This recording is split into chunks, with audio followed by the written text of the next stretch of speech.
Hello and welcome to the Giant Talk podcast, brought to you by both There Be Giants and Momentus. If you've tuned in before, you'll notice we're having a bit of an upgrade.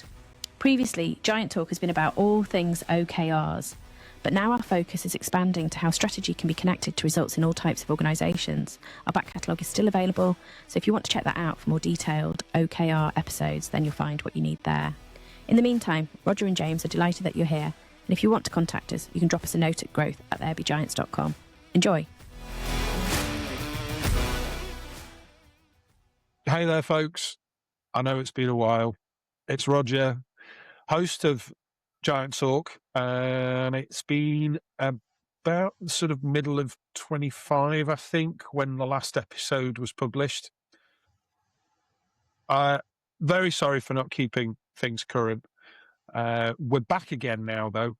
There's been a lot going on over the past 9 to 12 months, but back and also using the return as an opportunity to kind of evolve things a little bit.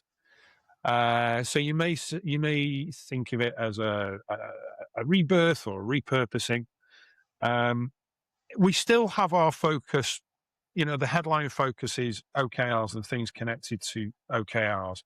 However, that's a very broad spectrum. Gone are the days where you need to learn about how to write them.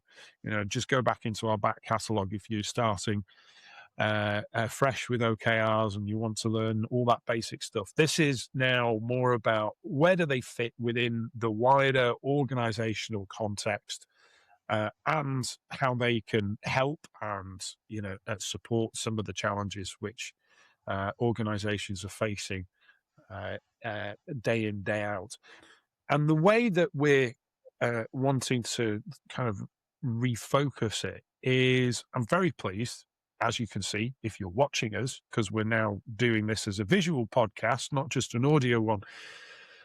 But I'm very pleased to have my good friend James from Momentus with me, who is, I'm also very pleased to say, becoming my co-host. So, James, welcome on board. Roger.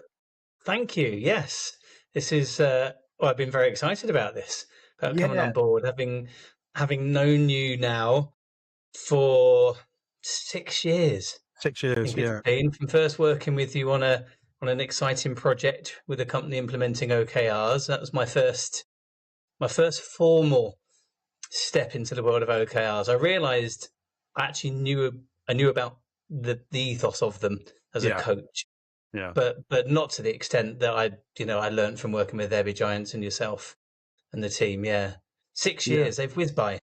They have flown by, and you kind of become, poacher term, gamekeeper, because you kind of switched to the other side now, because you were officially client back then, weren't you? Yeah. Yeah. And the reason why I'm being really keen to have you on board is because you do genuinely bring a different perspective to this whole conversation. I obviously come at it from the point of view of all the work we've done with OKRs over the past 10 or 11 years now. But, by way of introducing yourself, why don't you kind of share with our listeners and viewers a bit about your focus and what you want to bring to the conversation? Yeah, absolutely. Yeah. So you're right. Our focus comes from a different perspective, but obviously OKRs and performance and everything, all the good stuff that comes with it is, I think, common ground for us. So I flicked from the client side to the other side, whether that's the dark side or the light side, I don't know. But I worked with you and the team to become an OKR master, and I think that really complemented the work that I do as part of leading my business Momentus, which is kind of in its 11th year now, where I work with organizations who are looking to improve the performance of their business, ultimately from a business performance perspective, but through their people and through being able to attract the right people, engage them, nurture them, develop them, create the right environment for them to be at their best, to operate at their best, to perform at their best, identify those that are the talents, the ones that are going to be the leaders of the future, but also might be moving on somewhere else and kind of letting them be brilliant somewhere else. But it's all through their people. And it was really clear to me when we were doing our work together how OKRs help with that. So I bring that understanding, but also, I guess, my focus around leadership capability, some of the tools and techniques, and around the importance of setting expectations, creating the space, the autonomy, the trust, and so on for people to work at their best and to embrace change, embrace transformational change. And I do that through a bit of work alongside yourselves in There Be Giants, but also through kind of training and coaching and some other bits around that. So I was just about to ask, could you give us an example of the kind of interventions which you do? And you said the kind of training, coaching, that sort of realm. Is that right? Yeah, absolutely. So probably one of the things I do most commonly is management training. We'll call it management training, but the day opens by me saying to people, you might be here with a job title as a manager, a senior manager, a team leader, a supervisor, head of, whatever it is, but you're leaders. You're leading yourself, you're leading your team, you're leading an impact on the business. And probably what features most prominently, whether it's people about to become a manager, maybe they're in their first weeks or months, they're seasoned managers who have never had the ability to work with someone around their management development, or people who are stepping into more senior management roles, perhaps their first role as a director. What is most prominent across any of those interventions, that training, that work together, is the ability to set motivating expectations for people. And that is absolutely always my way, whether it's more formally or informally, to introduce people to the world of OKRs or the concept of OKRs from two aspects. One being, make those objectives and aims and goals motivating, bring people's hearts on board, but think about your measures, your key results, and whether you fully adopt OKRs or you stick with SMART or whatever else you might have, there is room to play. There's room to think about leading and lagging measures. And without fail, every time I introduce that concept to people and use a couple of really simple examples to bring it to life, I can see notes being furiously taken, people's eyes widening up, because they just think, I've never thought about this from a perspective other than let's look back at how we've performed, rather than let's look ahead to see what we could do to try and predict some success. Yeah. That's really good to hear. It's good to hear that obviously what you've done with us has had a further benefit for you. I'm going to put you on the spot though. Yeah. So forgive me for this. Okay. But can you share with us a project? Obviously, you don't have to name names if you don't if you don't feel that's appropriate. But can you share with us a project that you're really proud of? As an OKR related one? No, not necessarily. No, but just to give the listeners and viewers a sense as to the stuff that really fires you up. Really fires me up. Great question. I think I'm going to go to a client that we've had them as a retainer for about 7 years, and we first crossed paths in 2019, so 1 year BC, as I call it now, before COVID. And I was speaking at an event, so I had a 20-minute slot to speak, and I chose to speak about just the principles of good presenting, because I'd been to a number of these events before where others who had this 20-minute slot were not using that 20 minutes well. And I thought, I want to subtly share some hints and advice around how to do it brilliantly, but also showcase myself and Momentus a bit.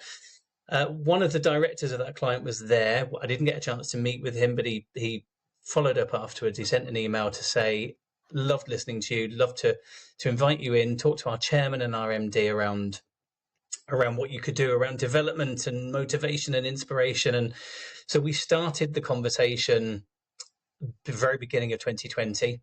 They're a big national kind of office cleaning company. And I remember driving into their office in Warrington, kind of up here in the Northwest where I live, ready to have a meeting to scope out what a 1 year retainer could look like together, looking at some training courses for everyone, managers and non-managers, some coaching, etc.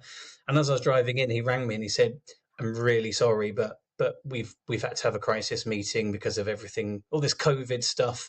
We've got thousands of cleaners everywhere. We've got to work out what we do. Can we postpone our meeting a little bit?" So I dutifully got to the roundabout, turned around, head back home with my biscuits and things that I brought to sweeten the deal.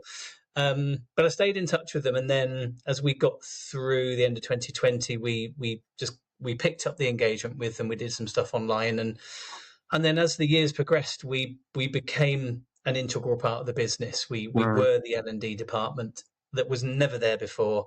Any training had always been very computer based, very skills based. It wasn't around people's capability, their leadership skills, around culture. And we implemented employee engagement with them, performance management, talent management. We ran their yearly events, just bringing some real high level fun and engagement to the team, to the whole company. And I think the reason it's a success, I think the proof point that we did a good job was pretty much this time last year. The managing director had resigned, and the chairman kind of brought us into a meeting and shared the news, shared that the managing director was leaving, and essentially said, "Will you come in and be my managing director?" Which was one of those moments of to me, essentially to me, but to two of us, to both of us, Sandra and I, that run the business, that run Momentus.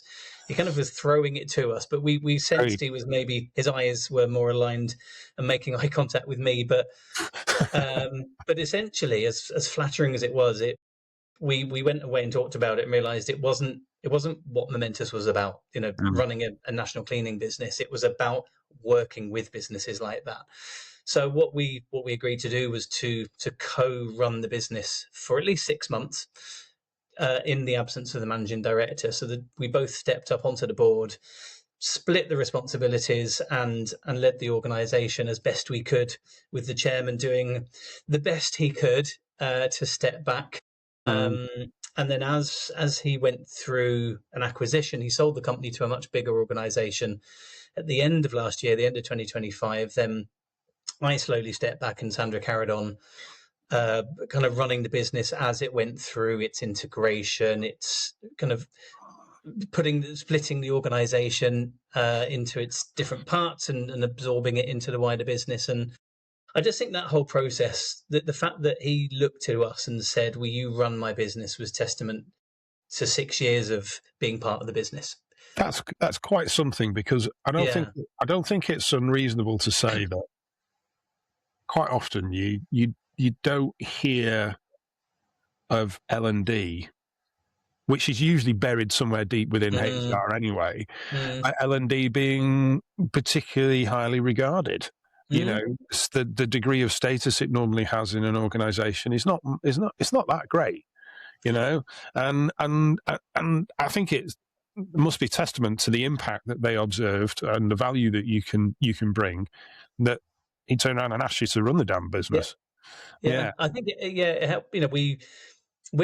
Our approach is very much to be part of the business when we work with companies, not to just take stuff off the shelf and say, "Here you go, kind of go through these courses," but to make sure they're relevant, they're tailored, they're the right courses at the right time, or it's the right interventions, because it might not be training, it might be coaching, it might be workshops, it might be something different. But to also work with senior leaders to make sure that what we're doing is going to stick and that it's endorsed. We've worked with organizations of all sizes, or certainly during my career when I've been in a company and they say, we're investing in you and we want you to have these opportunities, but then nothing follows up afterwards. There isn't that senior management buy-in, the stuff that OKRs are all about, getting that senior management buy-in from the start. If that's not there, then training can become a pain. It can become I've got a half day away from doing my job, as opposed to, this is about my job. This is about my exactly. career. It's almost like seen as an afternoon off, almost. Or an afternoon of pain. Exactly.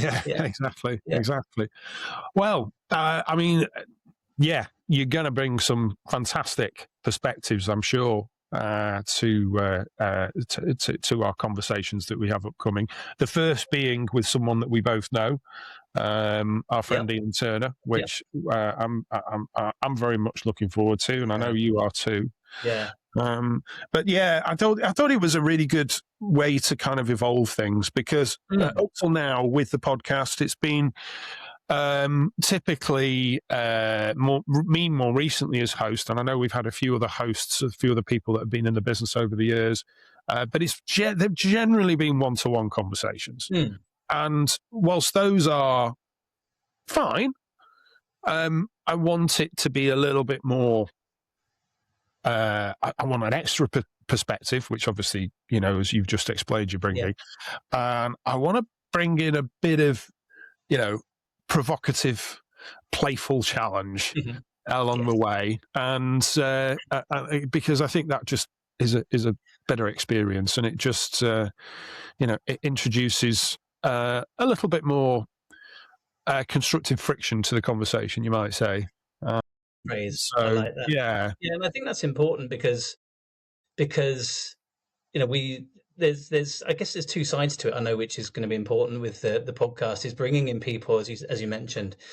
Our good friend Ian, who comes from a perspective of being a leader in organizations, having driven change. So he's got that lived experience of what his approach, what went well, maybe what didn't go so well, what he would do next time, and so on. And we can, as you say, really understand that and dig beneath it, and really get the learnings that are as rich as possible, but also bringing in experts, bringing in people who are the consultants, the advisors, the trusted advisors who like us help organizations, but they bring their unique angle, something that again further complements what we bring. I think that's an important aspect as well for these podcasts. Yeah, absolutely. I completely agree. So tell me, and we talked around Momentus. Tell me a bit about There Be Giants. I know we've kept in touch over the years. The podcast is evolving.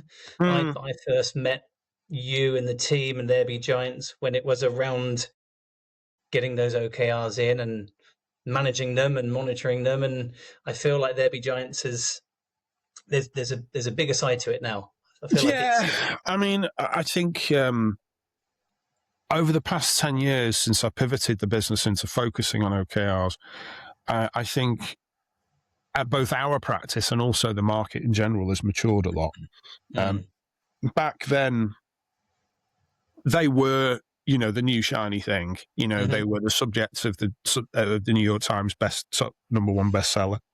Measure what matters. And literally, we were getting calls from people saying, "My CEO's handed me this book, and I've got to make it happen." And whilst that was a fantastic time to be kind of getting into this, because I didn't realize when I set the business up, when I pivoted the business, because it had been going for 6 years as a performance coaching consultancy up to that point.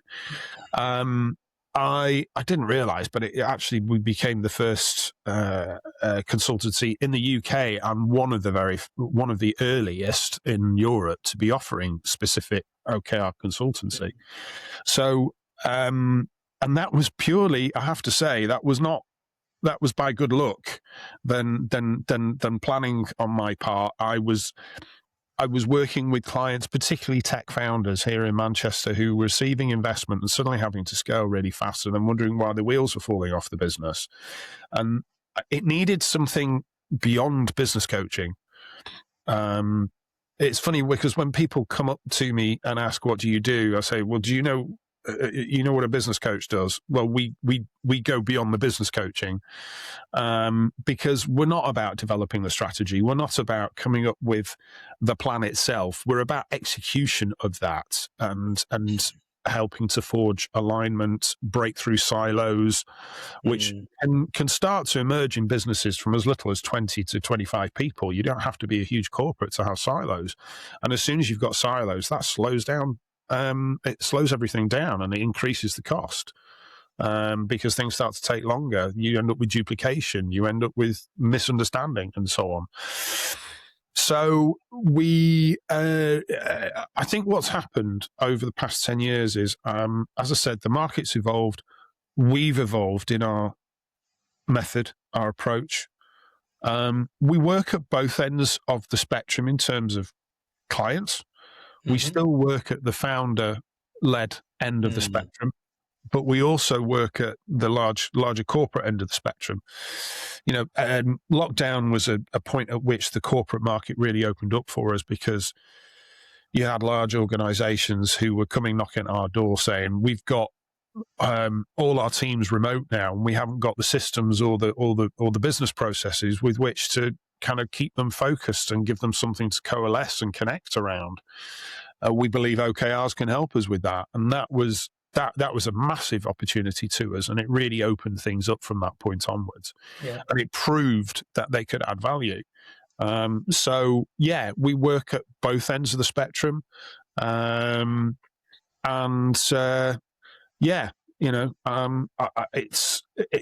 whilst corporates and founder-led businesses are very different in nature, they both need the same thing in terms of, or they both have the same ambitions. They come to us with very similar challenges. Things are slowing down.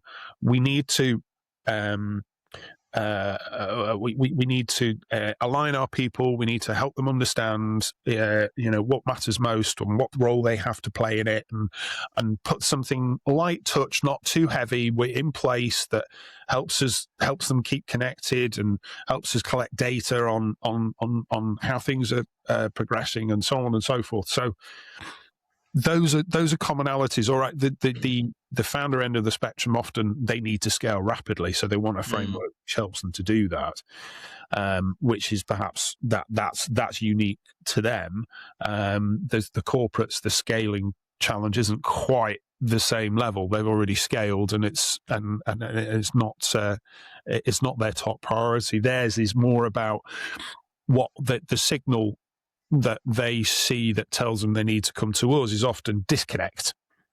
Perhaps they've got some engagement data which is telling them that people don't understand the strategy, don't understand the part they have to play in achieving that, and they really need to get on top of that, or that they can see that there is a lot of opportunities for collaboration which are just getting missed, and consequently there's unproductive conflict in the organization. Yep. So those are the reasons why they tend to be coming to us for that. Yeah. That's interesting, isn't it? The nuances, how you go about it, how you go about helping them on that journey when you've got an organization, a big corporate organization with potentially, hundreds and hundreds, if not thousands of employees, strong, plentiful leadership teams. I'd like to say strong in number, versus founder-led businesses where, there's a handful of people running the business. And as you say, that growth has been rapid, and actually any time taken away from running the business, keeping the lights on, winning more customers, serving those customers is hard for them in comparison. Yeah, it is absolutely. And it's no secret that when you can really coalesce around the real vital few priorities, and that to be honest is often the biggest challenge for leaders at either end of the spectrum to decide on, no, actually we can't have 20 priorities, we've got to have 3 for the next 12 months ahead, and getting them to kind of whittle that down is in many respects a huge effort, but it delivers so much value. Because the positives that come from that is that it makes it so much easier for the broader organization to then go, aha, I get it now, right, and I can see what I'm doing or what I can do could help that, and therefore that then helps me make a decision on a week by week, day by day, perhaps even an hour by hour basis on where I focus my time, because I understand what the priorities are. Yeah. And this is where, we often talk about founders perhaps finding themselves still stuck in the middle of it all. Scaling, like I said earlier, the wheels coming off. It's scaling, they're getting more people, but they're still having to keep their arms around it all because maybe they haven't quite got the head around sort of loosening the reins by that point. There's a bit of an emotional journey perhaps for them to go on, but also perhaps they just haven't got the processes or the structures in place which will enable that. Give them the safety and give them the confidence perhaps to do it. So the putting that in place can actually help with the emotional side of it. And I think that's going to be interesting through the podcast, exploring with people who have been in that position. What was going on, what were you seeing, what had you tried, what did you attempt, how did it go, what did you learn, what if you could do it again, what were the blockers? I think that very real conversation is important. And we're hoping to get a few of those people on who can really share that insight, and we can dig into it along the way. So you're absolutely right. So I think all in all, I think bringing this together, I think we've got some good stuff we could create here. I just wanted to kind of kick this off as a bit of a sort of get to know the host sort of introductory episode. And perhaps I think we probably we can wrap it up there now. And for listeners that and viewers, keep remembering people can watch us now, who want to keep in touch, there'll be plenty of places for them to subscribe. We'll be posting through the usual podcast channels, and also through the YouTube channel for There Be Giants and the YouTube channel for Momentus as well. Keep in tune, and watch out for our first episode, which will be dropping very shortly.